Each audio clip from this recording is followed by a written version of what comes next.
Protesters and police continue running battles in Mahikeng. The president is going to come out at the end of this meeting and announce to members of the public what is going to be the direction forward. The governing party has confirmed that President Ramaphosa will address the public about the ongoing unrest. Talks are currently underway. This is eNews at 8 p.m. live from Johannesburg. I'm Tony Ndoro. Now, the town of Mahikeng in the northwest is on tenterhooks tonight. Running battles between protesters and police have continued in the troubled town. More law enforcement officials have been deployed to deal with violent protests over poor service delivery. Angry community members are also demanding the resignation of Premier and Provincial ANC Chairperson Supra Mahumapelo. President Cyril Ramaphosa made his way to Mahikeng today to try and restore peace to that area. Our reporter Liranzo Temba is there. These are the scenes that Mabatu residents woke up to as the protests calling for the removal of the Northwest Premier Supra Mahumapelo intensified.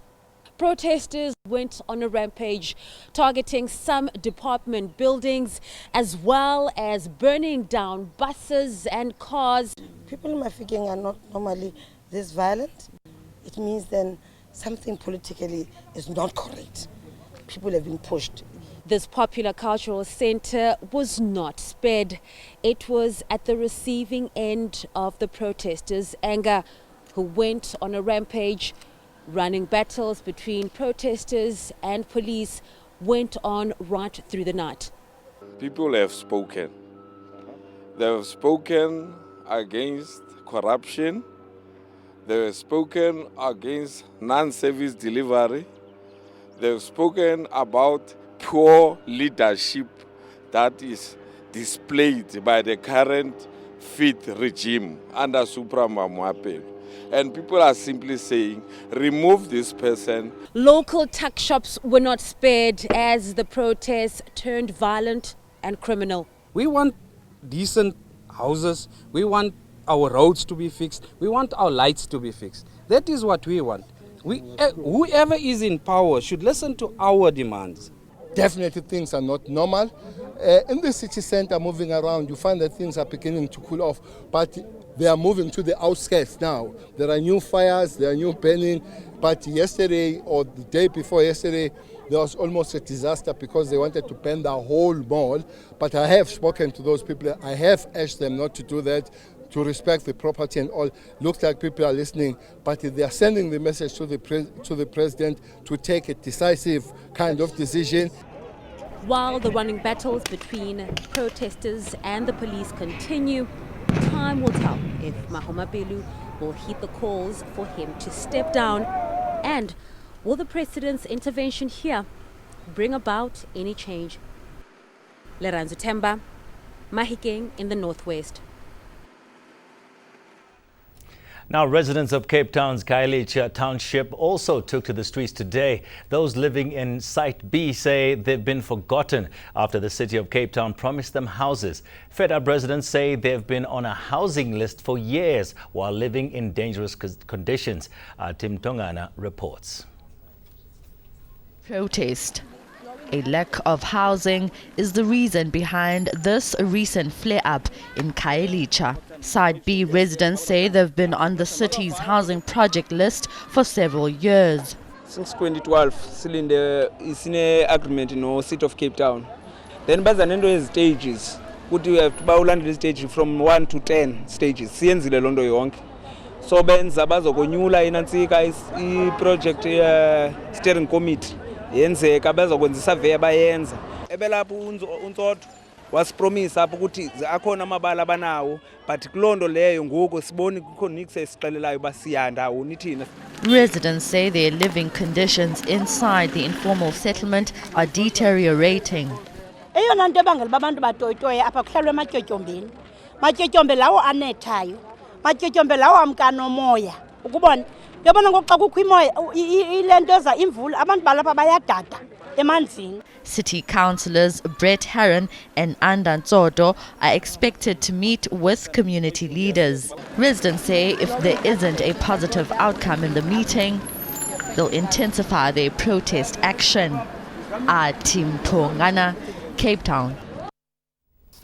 Well, unions are vowing to intensify the nationwide bus strike after negotiations with bus companies deadlocked. Commuters across the country continue to face uncertainty. Workers are demanding a 12% wage hike while employers are offering 7%. The National Union of Metal Workers say the strike will continue until their demands are met. Our members are continuing with the strike. However, we'll be meeting with them and reporting the response from the employer. But we are pleading with our members that the strike is continuing. We need to intensify the strike because the employers have not yet met their demands. I think just to add, I think very clearly workers are on strike. I think we very clear as union that this strike is very effective. We've got more stories coming to you after the break, but right now let's tell you about AfriForum, which says it is not ashamed to tackle issues that are important to Afrikaners.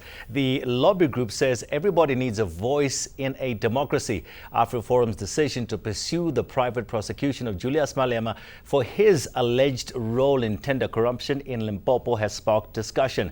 Analysts say the move could have serious repercussions for the independence of the National Prosecuting Authority. Niklaus Bauer has more. Because we need the land. The EFF believe AfriForum wants to silence its leader, Julius Malema. It's about the hurt that they are feeling about the land issue. So maybe we can assist them and say, look, let's find a forum where we can talk about this land thing. AfriForum is adamant that in spite of the perception they're focusing mainly on high-profile cases involving black perpetrators, they're merely interested in going after those who break the law. The question should be, in the Malema case, did he transgress the law? Was he corrupt? We believe the answer to that is yes. Should he be prosecuted? The answer to that is yes. And therefore we cannot say, well, we'll simply just leave it because we don't want to be criticized for some kind of agenda. But the lobby group suggests there may be more to it than just ensuring justice.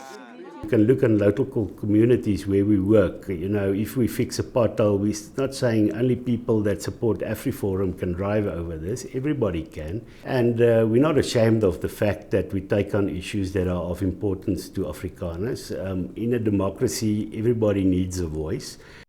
At least one analyst believes politics did play a role in AfriForum's decision to announce the private prosecution, and that it may lead to abuse of the criminal justice system. There was an attempt to improve the functioning of these institutions and make them more autonomous and reputable. And now the political heat is on again. So if the prosecution comes, the claim will be the NPA, the Hawks are responding to pressure from this lobby group AfriForum, and they're not pursuing the case on the merits of the case alone. So it makes a bad situation worse. To date, there has been no firm indication if the NPA will be pursuing the case soon. Niklaus Bauer, Johannesburg. Thanks for being with us. Stay with us because we've got more stories coming up. We'll bring you your weather and your sport a little bit later on. Stay with us.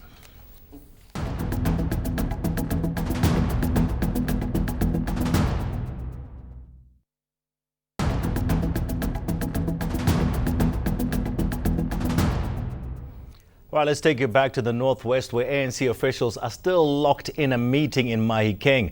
Party spokesperson Pulemabe says President Cyril Ramaphosa will brief residents via the media a little bit later on tonight. Working around the clock to make sure that by the time we leave here, we have got a resolution. And this resolution would be entailed in the following ways. It will be one that outlines a program that the ANC will carry forward to make sure that it attends to the plight of the people of Bokoni Bophirima, deal with the issues that are being raised and make sure that whatever it does is in their own interest. Now, our reporter Michael Apple is tracking this story from Mahikeng in the northwest. Michael, good to talk to you once again. Tell us a bit about where you are, what's going on around you, and what did you see earlier as well? Tony, good evening. I'm standing on the corner of an intersection where I have Mega City Mall to my left, and it's been the scene of looting last night, and a bottle store just across the road from Mega City is where protesters managed to get in, and there was a lot of looting that took place there. So throughout the day, it's been a lot of skirmishes, a lot of running battles between looters, protesters on one hand, looters on the other, and police. And as we're speaking now, the police, earlier there were hundreds of people that had gathered here at this intersection. The police dispersed them all in different directions, and especially down this road here is where hundreds of people were gathered at a stage. It's quiet at the moment. There's 3 Inyalas. The police have come in force. There are 3 Inyalas at the moment. I'm not sure if you can make that out in the dark, but there are a lot of police here. The police presence is certainly heightened after last night. I was also at Mega City last night, and it was a completely different feeling. There was a lot of chanting, a lot of screaming. The police were firing a lot of rubber bullets round about this time. So if there was anything happening, I'm not saying there isn't in a different part of Mahikeng at the moment, but where we are, we would be able to hear those stun grenades and rubber bullets being fired, but it's eerily calm at the moment. I'm not sure what the later hours of tonight may hold, but the police have certainly locked this place down. I think it's been a focal point of the, there we can hear rubber bullets being fired right now. And that's on the opposite end where the police have blockaded. So they're trying to stop the protesters from being able to get access to Mega City, which they did last night. They got into the back entrance to the Pick and Pay. But they've blocked off roads here and on the other side. The road remains open on this side of us. So an eerie, uneasy calm has settled here, but sporadic rubber bullets still being fired in the distance. Now, Michael, you've been speaking to protesters, genuine protesters, that is, throughout the day. Have their grievances been allayed in any way whatsoever with this particular meeting that's taking place? The president is there as well, and some of the NEC members are there. Did that in any way play into the protesters' hands? Are they looking at this and saying at least something is being done? Well, I think there was a certain amount of optimism that came with the announcement that the president was going to cut short his trip in the UK, and he flew back from London and arrived here today. But I chatted to some of the locals, and they said that there was a WhatsApp doing the rounds that the president would address all the protesters in the community in the Mahikeng Stadium at 11 a.m. It's obviously something that's completely fake, as the president only arrived for that meeting initially, was supposed to be in Mahikeng at about 12 o'clock. So the community has been riled up, and they were waiting at the stadium. There's been a lot of drinking. We've noticed a lot of very intoxicated people on the streets tonight, and there's been a lot of optimism that perhaps the president could come out and make this big, broad statement that the premier is somehow gone. But we know that that is not within his powers. It is the prerogative of the NEC. And as we understand it, there is going to be a briefing later this evening where, as we understand it from Pule Mabe a little bit earlier, he said, don't hedge your bets on an announcement being made tonight. This is something that's going to take time, and that doesn't sit well with the people here. All right. Thank you so much, Michael. That's Michael Apple, our reporter there in Mahikeng at the present moment, reporting to us. Okay, let's move on now. And Steinhoff International Holding held its AGM in the Netherlands earlier today. South African shareholders and investors watched proceedings via live stream. This is the first time they're coming together since news of the financial irregularities at the global company emerged. In Cape Town, the Public Servants Association and others staged protests outside because unions were denied access to the AGM. The much anticipated meeting left many shareholders in the dark. The board provided little detail on pending investigations and specific reasons for the scandal that brought the retail giant to its knees. A decision to retain auditors Deloitte also added to the displeasure. Our reporter Arti Natsi attended proceedings earlier. the Steinhoff chair, Heather Son, chairing this AGM, and a number of concerns being raised by investors, particularly from Germany and as well as from the Netherlands, asking with regards to when this PwC investigation will be concluded and whether those results will be made public so that investors obviously can make some sense of what's going on in the company. And also some questions around the supervisory board that is here today and that will obviously be nominated, questions around their independence and whether they had any role in the scandal when it broke last year December.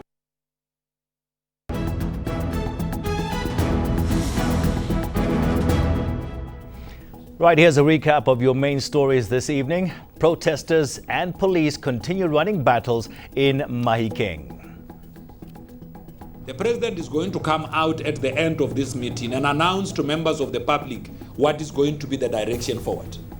The governing party has confirmed that President Ramaphosa will address the public about the ongoing unrest. Talks are currently underway. After the break, former President Jacob Zuma could be changing nappies. Stay tuned for that and more.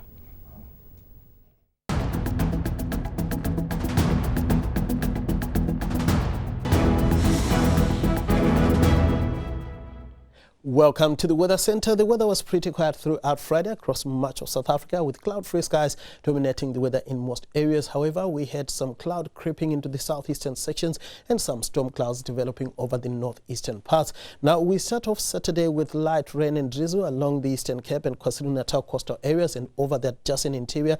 Then later on, isolated rain and thunderstorms can be expected for the rest of KwaZulu-Natal, much of Mpumalanga, as well as Limpopo and the northernmost parts of the Gauteng province. On the other hand, it's going to be mostly sunny and warm for the central and western parts of South Africa. Now, if you're going to be in the Northern Cape on Saturday, you can expect cloud-free skies overhead with temperatures lying in the upper 20s and lower 30s on Saturday afternoon. Similar weather and afternoon temperatures are forecast for much of the Western Cape. It's going to be cooler, however, as we go towards the southwest coastline, Cape Town warming to around 24 degrees. We are going to see mostly clear skies across much of the Eastern Cape, warm for much of the interior but cooler as we go towards the coastal areas where top temperatures in the mid-20s are forecast in places. We are going to see a bit of rain, especially in the morning along the KZN coastal areas, and thunder showers are forecast around Ladysmith. Durban should warm to around 26 degrees on Saturday afternoon. Light rain showers are forecast across the Mpumalanga Highveld, where highs in the lower 20s are forecast. We are expecting a bit of rain as well for the eastern areas of Limpopo, thunder showers for the western sections, mild for Polokwane and Tzaneen, both peaking at around 23 degrees. It's going to be mostly sunny and warm for the northwest. A bit of cloud, however, can be expected around Rustenburg.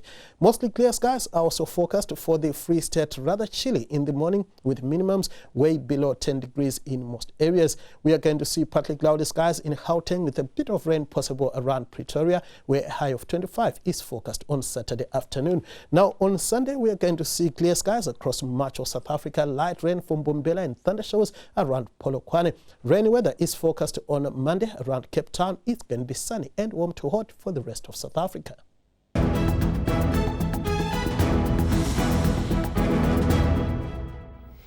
While it appears for some you're never too old to have a child, news reports say former President Jacob Zuma is a father again at the age of 76.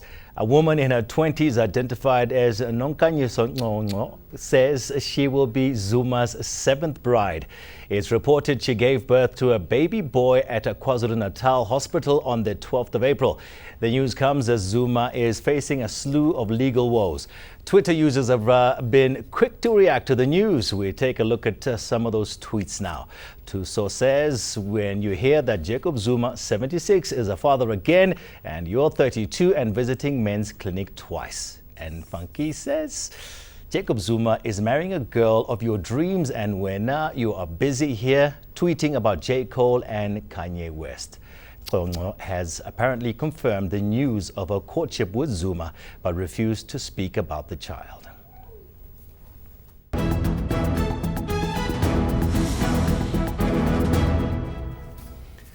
Right, here's a recap of our main stories this evening. Protesters and police continue running battles in Mahikeng. The President is going to come out at the end of this meeting and announce to members of the public what is going to be the direction forward.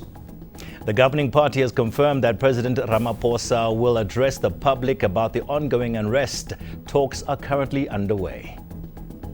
Well, that's a wrap of your news at 8 p.m. At the present moment, President Cyril Ramaphosa is speaking now about the outcome of those talks that were taking place in the northwest in Mahikeng.